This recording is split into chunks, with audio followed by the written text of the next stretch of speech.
All right, I'm going to call to order this planning committee meeting. Just so members know, we've got a glitch, so we're not live on YouTube, but we are being recorded and the recording will be played at a later date on the City of Brantford YouTube channel. So with that, Julia, have you taken the roll call or are we about to? I've taken the roll. Thank you. Okay. So anybody need to make a declaration of pecuniary interest regarding any of the, I think there's 3 items on the agenda today. Seeing no raised hands. So we do have one item that has a planning hearing attached to it, and we have 2 other items, I believe, a report and also approval of minutes. So in respect to those 2 items, does anybody want either of those separated for discussion purposes? Seeing no raised hands. So if I can get a mover then to the items have not been separated, which are those 2 items, be approved. Need a mover and a seconder. Moved by Councillor Sluss, seconded by Councillor McCreary. Julie, please take the vote. You can just read the title of the items we're about to vote on. Yes, the title of the items is 6.1.1 Winfield West Subdivision Phase 7A and minutes.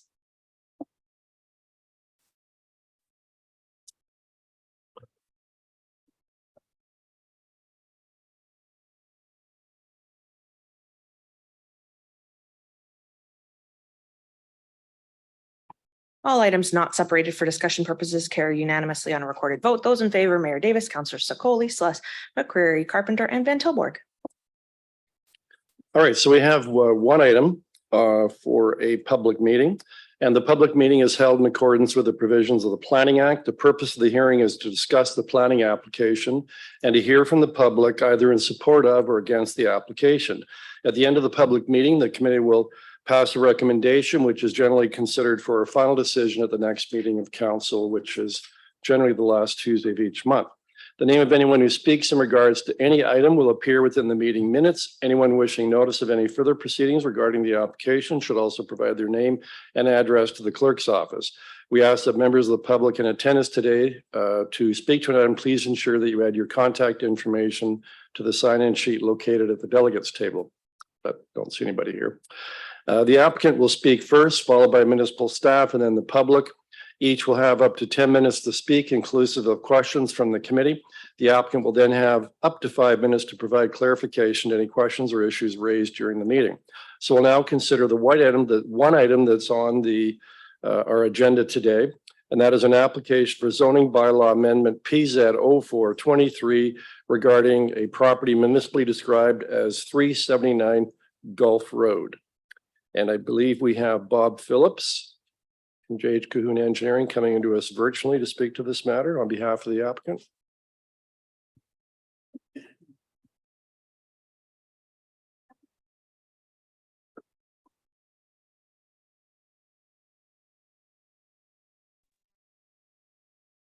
Thank you, Mr. Mayor, members of the committee. Bob Phillips from J.H. Cahoon Engineering Limited here on behalf of this is the church located at the corner of Gulf Road and Powerline Road. The application has to do with placing a holding provision on it so that orderly development of the site can occur in the future. We've received the planning staff report and are supportive of the recommendation, and I really don't have anything more to add. All right, so any committee members, do you have any questions for Bob?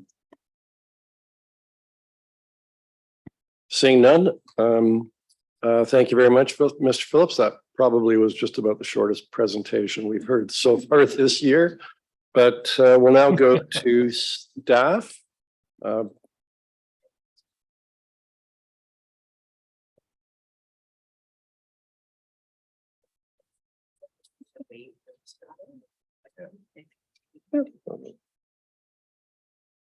Good morning.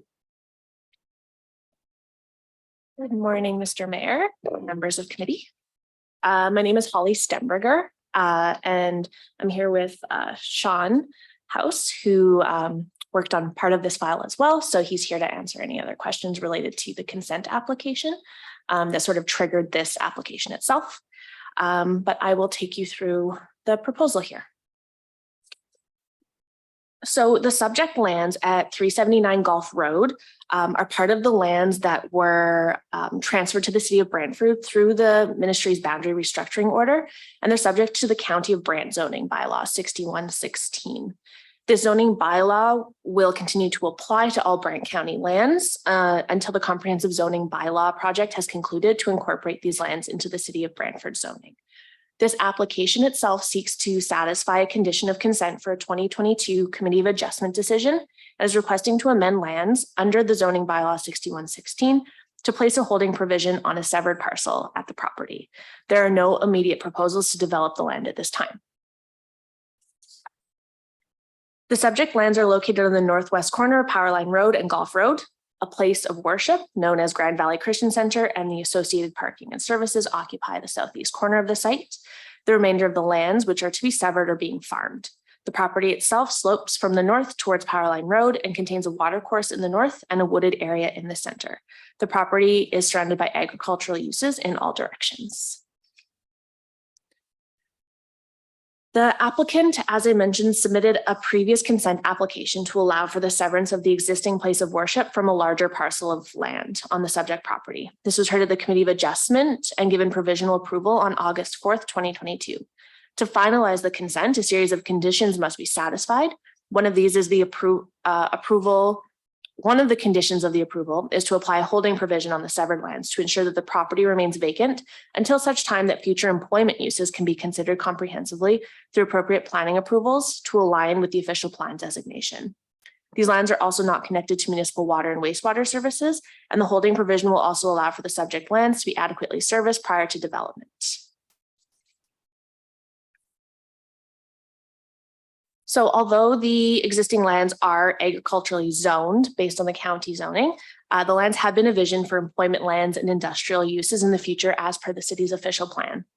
The holding provision on these lands will ensure that adequate municipal services are available and appropriate planning approvals are in place before development occurs. And staff are of the opinion that the proposed zoning bylaw amendment, as recommended by planning staff, conforms to the policies of the official plan.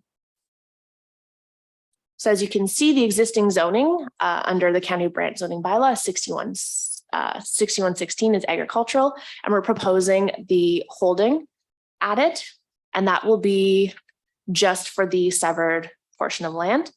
And this will be until a plan of subdivision and municipal servicing are finalized. As mentioned before, there's no immediate plans to develop this land at this time. As such, no other changes to zoning are required. This application was circulated to property owners within 120 meters of the subject site, and no comments from the public have been received to date. There's two major development considerations in place for addressing this holding and sort of the reason for the proposed holding. The first is municipal servicing. These lands are largely pending municipal service installation, and most properties in these areas are still on private servicing. As such, by applying the holding, these lands will be protected from intensification and development until there's adequate provision of these services. When servicing is available, this will also allow for the assessment of natural heritage, industrial, municipal infrastructure demands, stormwater management, and other development considerations through an industrial plan of subdivision. The plan of subdivision will also ensure that the impacts of development on the city's transportation network, given that it's right on Powerline Road, and we'll make sure that we give that a fulsome review. The removal of the proposed holding provision will require that the necessary concept plans or subdivision approvals have been given, an agreement signed, or other land use planning approvals are in place before the holding can be removed from the property. So in conclusion, planning staff support this application to update the zoning of the severed lot to apply a holding provision until such a time that municipal servicing and a plan of subdivision have been finalized. And if there are any questions, happy to answer them. Councillor Sluss. Thank you, Mr. Mayor. Thank you. Just a couple of questions, mainly on process. We know it's industrial land, or like that's what we're presuming it is. That's what it'll be. So we're just putting a holding on it, but we're leaving it in the agricultural zone. So the zoning on it will be agricultural with a hold. When the owner comes in to develop the land, do they have to pay again to change the zoning from agricultural to industrial? So through the chair, the Zoning itself from agricultural will be updated through the comprehensive zoning review, but the holding will remain on the property. So the zoning itself, will match up. Eventually, that's the plan, that the zoning will match the official plan. So it will be zoned appropriately in the city of Brantford's new zoning bylaw, but the holding will remain. So let's say that it gets changed to some sort of. I get the holding. I was just concerned about the processes. We're going to put somebody through two processes to get the zoning changed, or is that going to come automatic when we do the review? The zoning should come automatic. for the Okay, so there review. won't It'll be another updated. fee and process for the owner to go through to get. The only industrial. fee will be like the removal of the holding itself. So Right. that'll have to come through planning staff and come back as a Okay. bylaw to Okay, remove that. And then any other planning approvals that are required to develop the land. So plan of subdivision, site plan control, things like that. But there wouldn't be unless, it goes through comprehensive zoning review and gets zoned something, like I guess like an industrial use, and they want to add commercial or something, they may have to come in. But that, Okay. the idea is that it will match up with the official plan. okay. And then at the same time with the portion that was not severed off, it's now holding, I guess, agricultural as well. Will it go to institutional once that's done, when the review is done? I might defer over to Mr. Muto or. Good morning, Mayor Davis and members of the committee, Joe Mito, Manager of Development Planning. To answer your question, Councillor Sluss, that is correct. Okay. And then just finally, we just started an EA process to put in services above the 403. That process, we just got an email, it's just starting. Will that process cover these lands? Will they be getting serviced at the same time through this EA? Great question. I might defer back to. Good morning, members of committee. Nicole Wilmot, Chief Planner, Director of Planning and Development Services. That's correct. The EA will cover this portion of Powerline Road. Okay, so then I guess where I was going with that. So the timing for development to take place is a little better defined now that we've started the EA process. Would that be fair? I mean, absolutely. I think obviously we understand that the provision of services, being required there is a requirement, and will be covered through that EA process.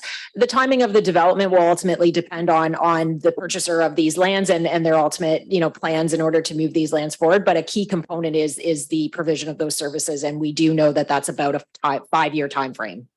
It'll be about 5 years for that EA to be completed and for the person or the ownership to be able to. That's correct. Okay, Yeah. thank you. Thanks, Mr. Mayor. Councillor Carpenter. Thank you. Through you, Mr. Mayor. Great job on the report, by the way. Thank you.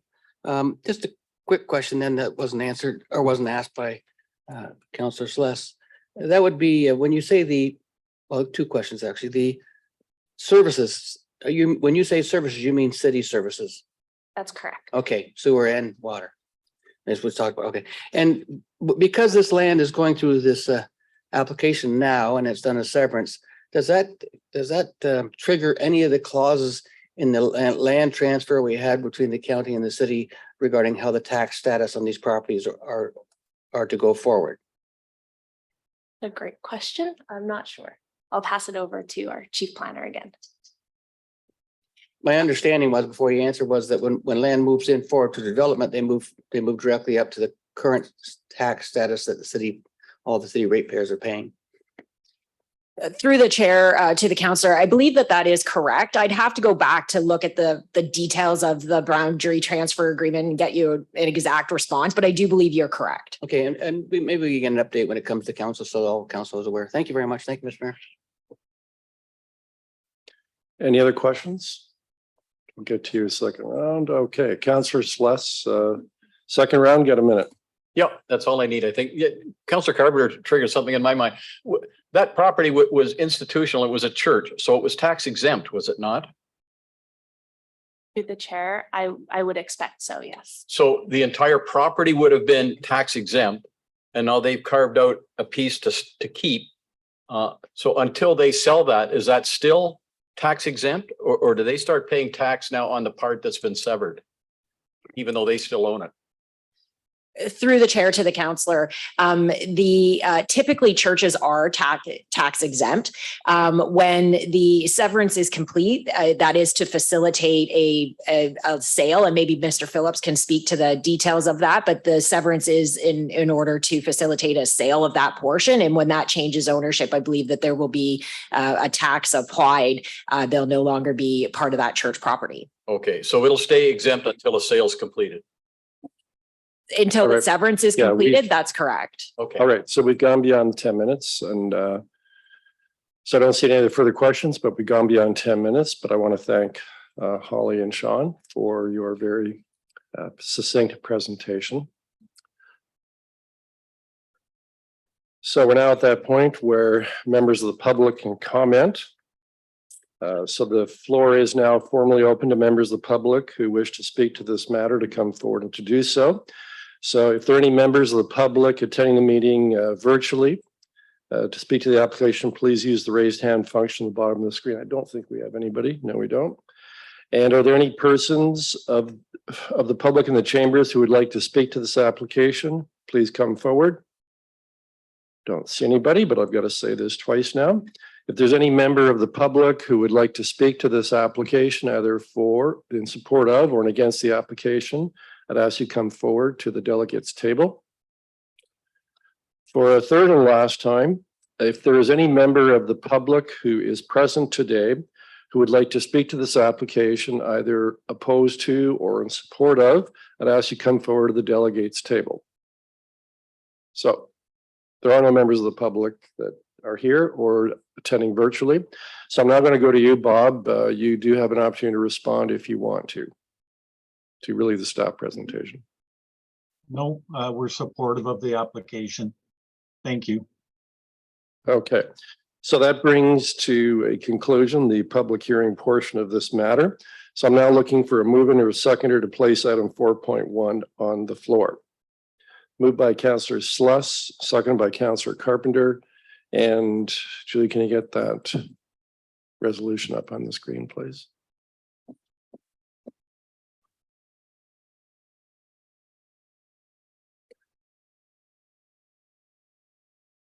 All right, so that's the resolution or motion that's been moved. Floor is open for discussion. Councillor Carpenter, are you raising your hand there? Okay.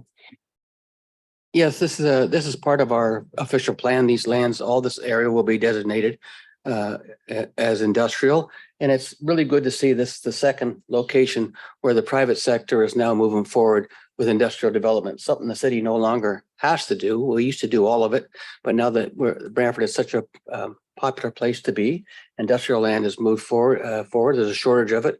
And now the private sector has recognized that there's money to be made here in industrial land, and they've moved forward with the investment in industrial land. This is a good sign for the city. Thank you. Councillor Sluss. Thanks, Mr. Mayor. Just a question for staff on the, excuse me, on the east side of Gulf Road, that this is on one side, on the opposite side of the road, right adjacent. Is that proposed to be industrial too, or is that residential? Through the mayor to Councillor Sluss, that's the block plan known as Power Line Central, and those are neighborhood type uses. So there'll be a mix of mostly residential with some commercial. So more neighborhood uses. Everything basically west of Gulf Road on Power Line would be for employment related uses. So how do we envision making the transition from one to the other? That's a very skinny sliver, that Gulf Road. It's not, I would presume it's going to get taken up to city standard or to. So through the chair to the councillor, you're right. There will be road reconstruction in that area, bringing things up to more of a more urban municipal standard. But part of how we deal with that transition is through the prestige employment industrial or employment designation. So through that prestige employment type designation, that's where we anticipate more of those lighter industrial uses that have a much more focus on urban design to help balance that interface between those more of a manufacturing type business office type use, balance that against the residential uses. Okay, because I'm trying to envision a a person sitting on the east side of Gulf Road on their front porch, looking across the street at a great big warehouse like that, that would not be good. They would have trouble selling those houses. I would think that. I'm not sure how you do that. That's not something I know much about, but there has to be some type of buffer transition that would allow that to happen gracefully, if that's a good term. Correct. Yeah. Through the mayor, Jim, again, just to correct myself, Councillor, there is employment uses that go beyond or east of Gulf Roads. The neighborhood uses really don't start until we get probably halfway between Gulf Road and King George.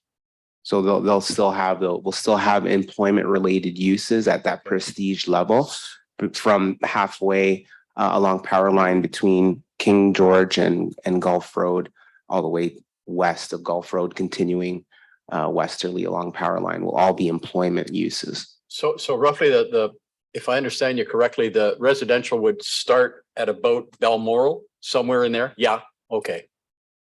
Okay, thank you. Any other, Councillor Carpenter, for your second speaking opportunity? Thank you. Thank you, Joe, and I realize that, but could you send a map to the committee regardless of where the industrial land is in that particular area and the separation, just so for clarification for going forward? We're going to have a lot of these come forward. Thank you. All right, not seeing any other raised hands. Julie, let's call the vote on this resolution.